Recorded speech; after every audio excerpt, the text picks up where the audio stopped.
Hey everybody, this is Jen from Garden Jen's Journey, doing an update on chickens since I haven't done one in a while. So my chickens and my ducks, these are my 4 Pekin ducks. They're roughly 16-17 weeks old, and you can see they are quite large. If I understand right, these ducks are used primarily for eating. Those who actually eat duck meat, these are butchered probably a lot sooner than the age that they are now, probably 10-12 weeks or so. They're big enough to butcher for consumption meat-wise. But we're vegetarians, we don't eat meat, so these are kind of our pets. And right now they're just enjoying the waterfall that they got going on, this little swampy area. That pool there is cleaned out twice a day, usually morning and evening, because it gets quite full of yuckiness from them walking in the dirt and pooing in it and all that kind of stuff. So we just have a hose that's draped in there, and it overflows and creates that waterfall there and fills this area, and they just love it that way. I'm surprised the one's not swimming in it. The other day I had one that was just in there swimming and had a blast. It's probably the one that's laying down in the water right now. And as far as we know, these are all girls. There's not a drake in here at all. So far their names are Daisy, Daphne, Dory, and then Aflac. And I'm sure you guys can guess why one would be named Aflac. So anyways, that is our ducks over here. We're gonna go see the rest of the chickens.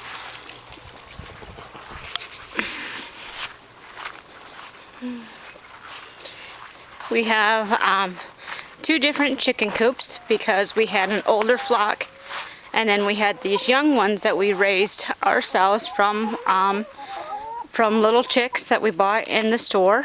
And they didn't acclimate very well. I only have one of the older chickens that is actually over here, and you won't see her because she's in the coop. She's a broody chicken, and we'll talk more about that later. But anyways, these are my golden lace Wyandottes. The Wyandottes are 21 weeks old, and we have 3 of them so far that are laying eggs, and I'm sure the other ones will eventually. So these are the Wyandottes. And then in the back there, I'll try to zoom in a little bit, but it gets blurry on video.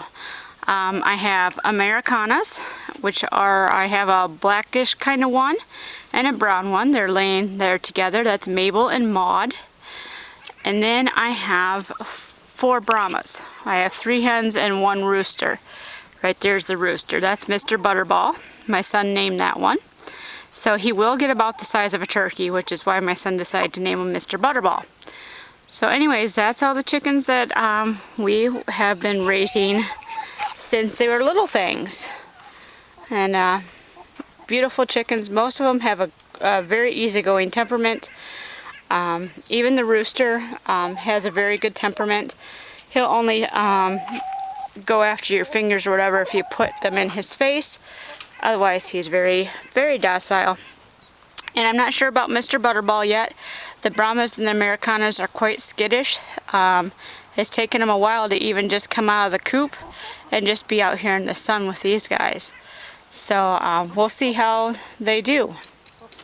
Alright, on to our last chicken coop, which is actually the first chicken coop we ever had. And my husband built it out of scrap, so it's going to look kind of run down, but it works perfectly. I mean, we try to recycle here. So everything that we use is basically recycled material for the most part. My fencing here is reused pallets.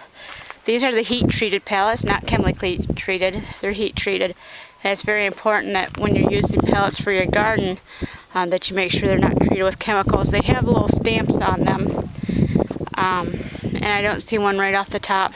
But they'll have stamps usually on the caps here that tell you if it's heat treated or chemically treated. But anyways, the point being that we use a lot of recycled material. So you can see we have a recycled old screen door, and this is fencing that we recycled. It was actually the really tall 6-foot tall shadow box fencing, but we had cut it down because the bottom was rotten. So, and then we have recycled construction material up there. So this whole thing's just all recycled stuff, except for the extension to the run, which we just did a couple months ago.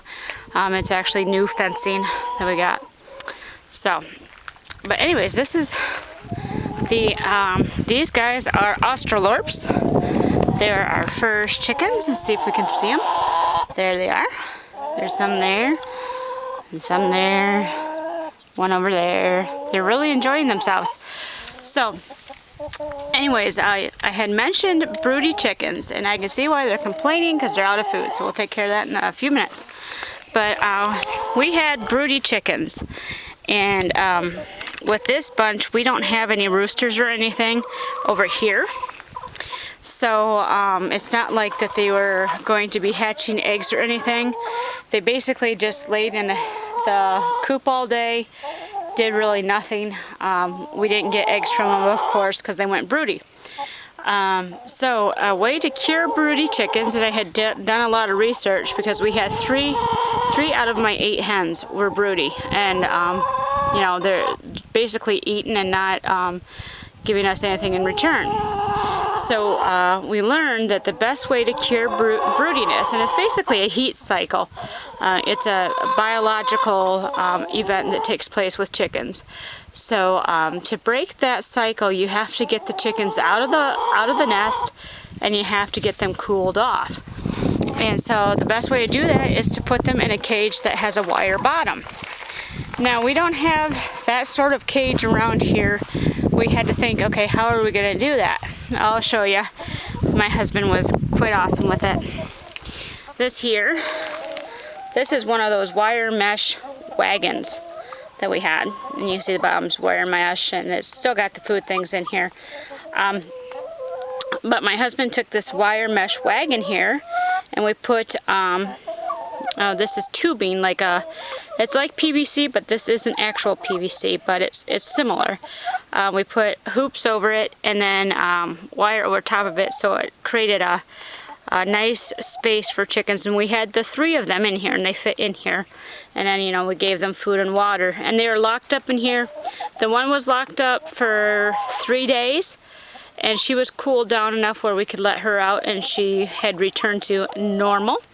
And then the other 2 were locked up for 3 more days because they were still way too hot. They were still, you know, in their broody cycle. So we kept them in there, and now you can see they're all out here now.